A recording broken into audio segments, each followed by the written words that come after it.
because it's normalized remote working. And people are going, do you know what? I don't want to be in England anymore with this, that, and the other. I'm going to Mexico, or I'm going to Lisbon, or I'm going to Malta, or wherever you can go. Yeah. And it's particularly a young thing. Work on the internet. They don't need to be in a country anymore. And as there's more and more cross-border work going on, which the internet facilitates, it does not make sense to go through all the hurdles and hoops and costs that you have to go through, with Forex and everything else. And with Bitcoin or whatever cryptocurrency you want to use, you get instantaneous money transfers as quick as you send an email at a fraction of the cost. And it's direct, me to you, no banking, no middlemen, no nothing. And so, it's the future, 100%. And then what do you answer? What's the sort of game plan in terms of how it affects the state and how, what's the sort of beyond the nation state is doomed, Julian. The nation state is bankrupt. The nation state, we tend to think of nation states being normal. They're not. They've only been around for 200 or 300 years, and they were built after the Industrial Revolution with tax systems designed around the physical movement of goods and services and physical labor that was in one place. And the world has moved on. If you just look at how the nation state has struggled to tax globalized corporations, they can't. The tax models have been unable to keep up. And they're talking about these, alliances with G7 and all that. It just won't work. And, meanwhile, the nation states are all printing money and debasing their money like mad to print and cover their spending. The tax revenue doesn't match their costs. They're in shed loads of debt. And, they're bankrupt in everything but name. And of course, and some nation states are going to go bankrupt. And we will see new, much smaller city-states arise. And those countries that adapt best to the realities of the new economic environment around us will be those that thrive. And those that insist on huge, unsustainable welfare spending will be the ones that die. Well, pretty clear. So we've got, again, you've frozen again. I don't know what it is, and I'm going to apologise to viewers. I have had a sort of thorough health check of the. It'll be my fault. Well, it could be, but It has happened before, so I apologise to the viewers. But we've done a few full tech check here, but I will go through it again. We're probably going to take a couple of weeks off in August anyway, so I've got time to write that out. But no, thanks for being clear on that. It sort of demystifies it slightly, and there's a couple of ways we can go from that, because actually people's relationship to the state has been a big deal because of COVID, and there's a couple of tweets on that, and I certainly want to get to one of them. But on the tweets that you chose a week ago that we're picking up this week, I'm pretty sure there was another. Hang on, let me not go back to our account. Most of my tweets are just links to articles I've written, or they're promoting something. I don't think I'm actually very good on Twitter. There are people who are much better than me. It is addictive, though. You can just waste your whole day on it. I know, absolutely. I mean, there's no doubt about it, actually. But you definitely had. Here it is. It was the City AM article. So what's going on here with Bitcoin and Amazon? Well, Amazon put out an advert that they were hiring I can't even remember now, but they were hiring some kind of specialist in crypto currency coding to help them build a payments architecture so that they could accept Bitcoin and various other coins. And so some journalist noticed it and got straight onto the point and said, well, if they're hiring a guy to do this, then it's a short step to Amazon accepting Bitcoin as payment and various other cryptocurrencies. So they wrote that article. Amazon then denied it afterwards. But it's inevitable that Amazon will start accepting cryptocurrencies payments where it can legally do so. Yeah, and just for our listeners, because this will be a podcast as well as on YouTube, it's a City AM article. Amazon definitely lining up Bitcoin payments and token, confirms Insider.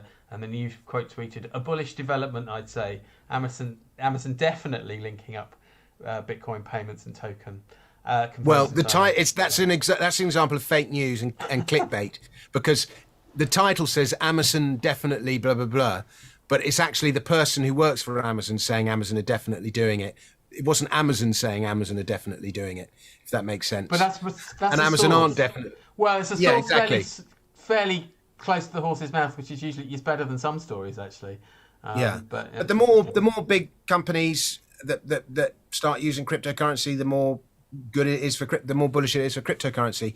The thing to remember, Julian, is that money has always been related to technology, and so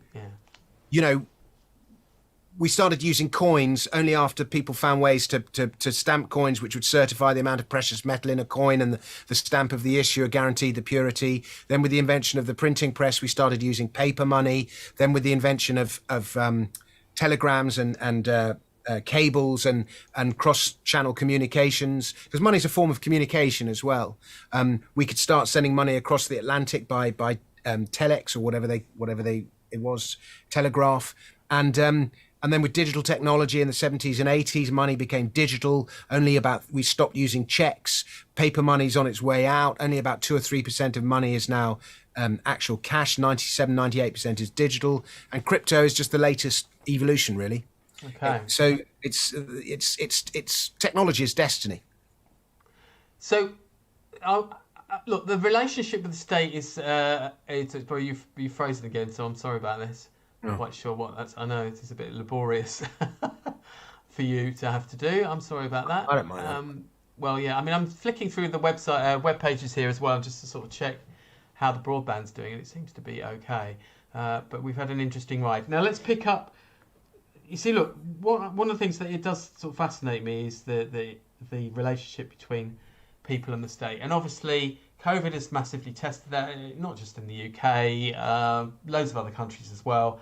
And it's been a time where people's political identities have probably either been forged if they're of a certain age, or they've been sharpened in terms of what they already were anyway.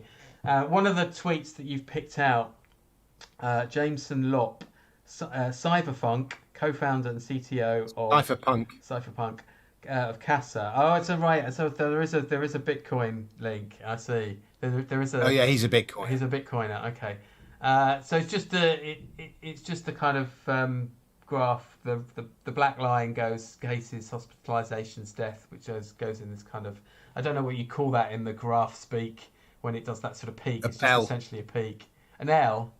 The graph goes up and down. An L. Bell. Oh, the bell, and then totalitarianism basically just. Exponentially right. Well, it seems to have been plateauing out. So if you really wanted to be negative, it would just be exponentially rising. But it seems to be plateauing out. So who knows? I mean, look, it's nice to have you in the room, because I know that if all the people that I would want to explain to me the antipathy towards the state would probably be you, rather than others that I could mention. Although there are some other people who say some interesting things that I sort of have time for, and so on and so forth. But I've been getting increasingly sort of piqued by the sort of the Braveheart sort of overtones of freedom. I mean, just put them all in Trafalgar Square rather, to shout freedom at each other as loud as they possibly can. And the catastrophe. And you don't do this, but the catastrophizing. On Twitter, which I know, we talked about social media and it brings it out of people, but the catastrophizing language, it has literally just been, classic lectern stuff. It's been so sort of pessimistic. It's pushed Orwellian beyond the barriers of Orwellian, I think. It's just gone a little bit bonkers, really, I think. But if you are of the view to be afraid, very afraid, that's okay, and I want you to kind of explain why. But obviously, you have to sort of bear in mind that when people like me are watching the latest gathering in Trafalgar Square and all the rest of it, and have to sort of listen to people banging on about the Nuremberg trials, etc., it doesn't it doesn't play well to the moderates. Well, that's whenever you get a demonstration, it doesn't matter if it's Occupy London or Extinction Rebellion or whoever it is. When you get those movements, you're always going to get, oddballs and cranky people at the extreme, and their ideological opponents will always select them and make out that those oddballs are speaking on behalf of everyone else who's there. So that's just misrepresentation and straw manning and so on. But and that goes on both sides. That person was on on the platform. You're talking about David Icke speaking. No. I mean, gosh, David Icke's a real precursor to all this, I think. But no, he was on the thing a couple of weeks ago. He spoke on the. He was on the podium talking about something or other. It's the former nurse that was, banging on about. Oh yeah, I didn't see what she said, but I heard about her. Yeah, but again, I just saw loads of people who were. Again, I wasn't at the march, so I don't know. This is just people wittering on Twitter that I was following.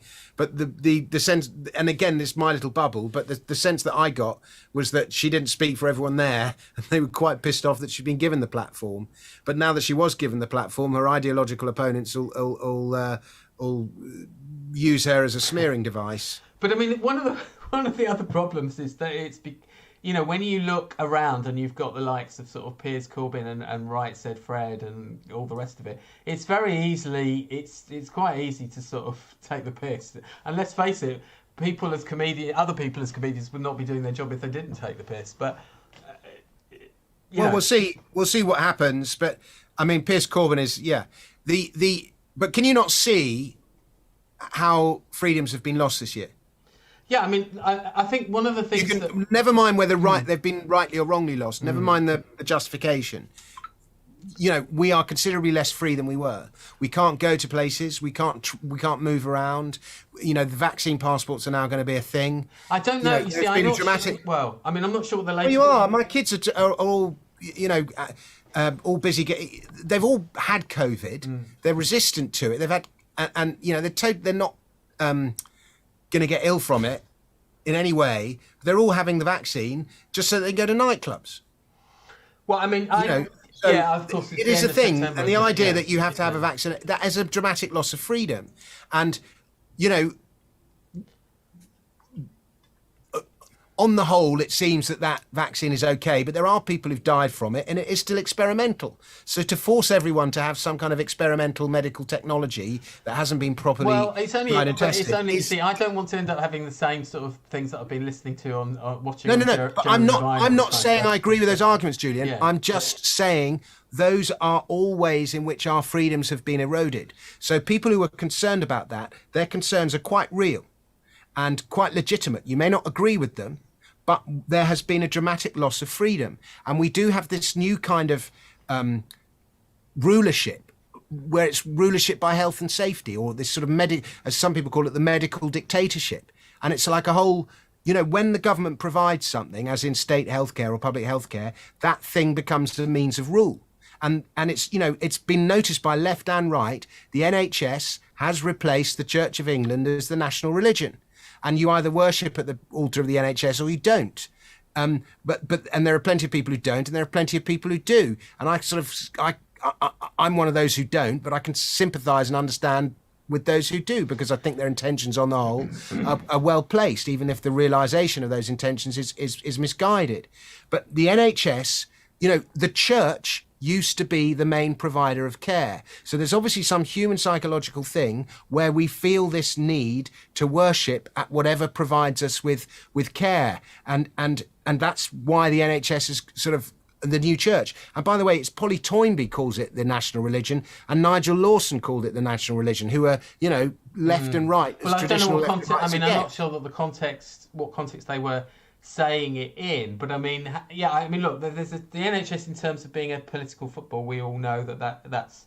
No, I'm not talking about a football. I'm talking about a religion. Yeah, I know. It's a belief system. But it's a statism is a belief system. That's because people put their health before other concerns by and large. That's not necessarily. I mean, there's obviously been this to and fro, and the balancing act between the economy and between health has been very difficult to strike, and it's just the fact that they've put the emphasis. We have had lockdowns, we've had restrictions of our freedom. I mean, right at this point, right now, those restrictions are nowhere near as obviously as dramatic as they were. I mean, yes, if you look at Australia, they've had quite a turnover of Australia's lockdowns. Insane. Yes, well, it's a different. Yeah, I mean, it seems like a very difficult situation. They're beating up kids and stuff because they're going out without masks. Like, whoa, what? I haven't heard. Well, I mean, I was worried. I mean, that was the fever, the atmosphere. Certainly, when the mask issues. You can't travel. You can't move around. I mean, There's been a total loss of freedom. It's really, it's quite serious. Because if the virus doesn't go away, then that loss of freedom is permanent. And that is very significant, Julian. Well, it depends how. Okay, that. Really and you can say it's right because of the virus and blah blah blah, or you can say no, it's a loss of freedom. Both arguments can be made. None of that changes that freedom has gone, and so people crying out for it. There's quite a legitimate reason to cry out for it. But the attitudes to wearing masks at the start were quite childish, really, and that was right at the beginning. In terms of, I don't want to wear it and all the rest of it. And there's been an awful lot of that. So it tends to sort of undermine anything. I mean, look, if you're getting... I didn't know about that situation in Australia, but I was very worried about something similar in the UK. By and large, people have just left it to, their own personal choice in terms of where they wear masks. And when I go on public transport, whether that's overground and underground, the majority are still wearing masks. I mean, in London, obviously, that's different. There are different regulations, and they have been. The mayor's obviously underlined those in a way that hasn't necessarily been done throughout the rest of the UK. I think outside of London, people are much more respectful of mask use than they are in London. I think it's been incredible. I think it's actually been pretty good in London. Actually, I'm really surprised. Well, maybe, but I mean, yeah, I don't. I would say, I don't know, Julian, but I would say mask use on the tube is only at about 60% at the moment, a bit more than half. Well, even if that were the case, even if sort of 65% is probably more than I thought than it would be. I mean, look, one of the other things that's going on, of course, at the moment as well is the crime and policing bill. So, I mean, that's kind of not come at a very good time in the mix of all of this. So we can certainly have a debate about the authoritarian sort of direction of this government. There's no doubt about that. Oh my God. We have seen the most almighty power grab over the last 18 months. This country is significantly more authoritarian than it was 18 months ago. And, one of the great lessons of this book, Daylight Robbery, is that with every crisis, and I regard taxation as a form of... Taxation is power. If the government loses its tax revenue, it loses its power, or a king or an emperor, whatever it is. Mm-hmm. And it's a means of control. You design a society by the way you tax it. And the evidence of history is that with every single crisis, World War I, World War II, whatever it is, government power increases, taxes increase in a way that they couldn't without that emergency. We saw it 2008, the financial crisis. Suddenly we got quantitative easing and printing money and zero interest rates. In a normal environment, no government could have ever got that past the electorate. Yeah. Oh no, but there's a financial crisis, we need to print money. And then suddenly, 12 years later, the government's printing £1.5 billion every day. It's just quantitative easing has become normal. And yet it's printing money. And so the evidence of every crisis is that government control increases during the crisis, and then after the crisis has passed, it never goes back to the level it was at before the crisis began. And so we will see the same with COVID. All the ways by which the tentacles of the state have reached out over the course of the last year. What we had in 2019, we will never see again. Well, I mean, as I say before, this whole thing is people have obviously had to question their relationship with the state and what they actually want the state to do. And I would argue that if you're going to go into politics and you want to actually change anything, then you might as well be elected to a government that actually has the power to change things. But you can have an argument about the crime and policing bill, and you can talk about authoritarianism in the if you can go in various different directions on that. But there is a discussion there. And one of the things that occurred to me, unfortunately, or fortunately, depending on what you think, is that the climate crisis surely suggests that we will have more restrictions of some kind. Of course, 100%. Yeah. And who causes the biggest damage to the environment? The government. Well, and it's like they're so fucking hypocritical about the whole thing. The government is the biggest creator of waste. And they're the single most damaging entity, and they're the one thing that doesn't shrink. Yeah, but it's their efforts to actually rein back on that are going to be, very unpopular. If you take this green energy revolution that they're trying to get everyone carbon neutral by, the amount of fossil fuel that is going to need to be burnt in order to realise the green energy revolution, you reach the point, in all the metals that need to be mined and so on, and you reach the, what's more environmentally friendly, keeping the old banger or buying some brand new sparkling Tesla that's got a gazillion different exotic metals in it? It's way more environment friendly to keep the old banger. But you follow the government green energy revolution, everyone's going to be buying brand spanking new Teslas, and that demands a huge cost to the environment to actually realise. And it's. Are you just sore at Elon Musk for reneging on Bitcoin, or? No, I'm not. I'm using Tesla as an example. No, but they're not accessible, though, are they? Well, Tesla survives on government subsidy. If it didn't if without government subsidy, Tesla would not be a legitimate business. It's crony capitalism, pure and simple. Tesla. The idea that he's this great risk-taking entrepreneur. No, he's just sucking on the teat of the state. Well, but I don't see. But I was just picking up on the Teslas aren't. It's not like they're hugely accessible cars though at this stage, are they? What, because they're so expensive? You mean? Yeah. They're still. I know. I'm not saying everyone's going to be buying a Tesla, but the point I'm making is that this planned green energy revolution, we have to have these new boilers by 2030 or whatever it is. Yeah. All the metal that's involved in getting everyone on these new boilers, the cost to houses, many of whom really cannot afford it, and it's all cost of government, and it ultimately is not as environmentally friendly as they would have you believe. And so it's hypocritical. But the margins that they're playing with... And yet they will use it. Who's the government to tell you what kind of boiler you can use in your house? Like, at what point? Like, surely that is a choice that informed individuals and citizens can make by themselves. Why do we need state-mandated boilers? Well, because that's a great question, because just in the same way that gas cookers will be a thing of the past as well at some point, which I don't particularly want, because I'd much prefer a gas cooker than an electric one, but that will the ultimate source of electricity is still 70-80% burning of fossil fuels. Yeah. So just because you don't see the pollution in front of your face in that moment, the pollution is still happening just somewhere else. But that's one of the big problems, is how we get away from the fossil fuel reliance. And I don't know what the stats. I remember Robert Winston, this is some years ago, wrote a book. He's written many books, but there was one particular book where he literally looks at all of the sort of important scenarios facing us, and one of them was alternative energy, and he kind of not quite debunked, but he basically pointed out the flaws in all the sort of alternative energy sources. Probably less so nuclear than anything else, but it wasn't a happy read. Let's put it like that. No, it's not, and it's. All these companies, so many people that are feeding on the teat of alternative energy, and they get the subsidy for this wind farm or their grant for that thing or the other. The whole thing has just been corrupted by rent seeking. It's really.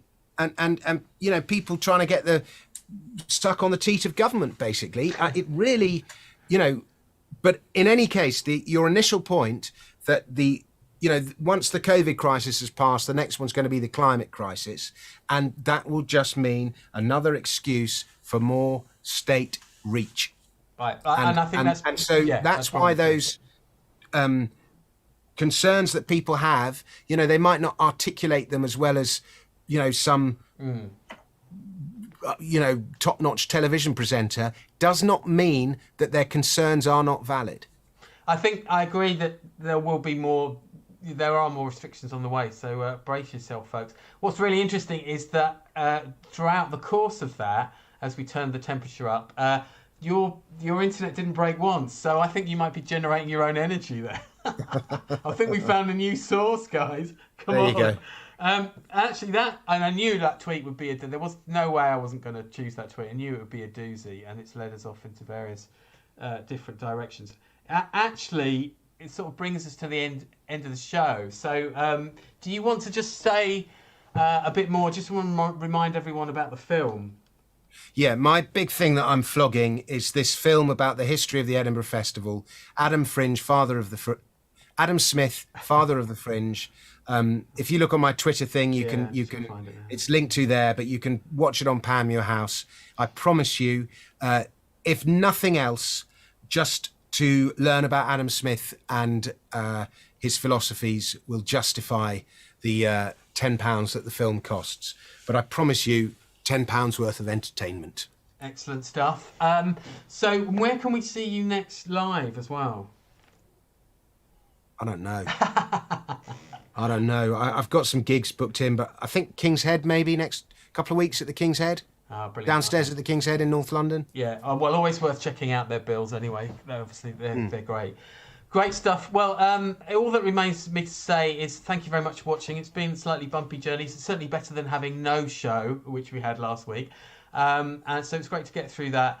And just to say, we might be taking, I haven't quite decided whether we're taking a 2-week break in August or a 1-week break. It all depends. I may have a guest for you on the 15th. I certainly won't on the 22nd.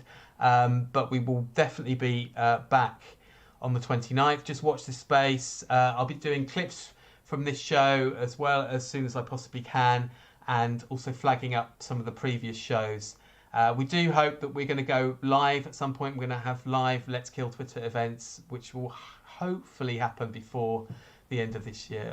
Let's see. Well, thanks very much for watching. I'll just sort of draw your attention to the ticker above my head, which has the Twitter handles for the show and for Dominic. And also, if you want to contribute to the show, there is a link to Buy Me a Coffee, where we've set up a little page there. And I think that's it for now, really. Just to say, just thanks from both of us, really, Dominic, and just wave goodbye to our streamers.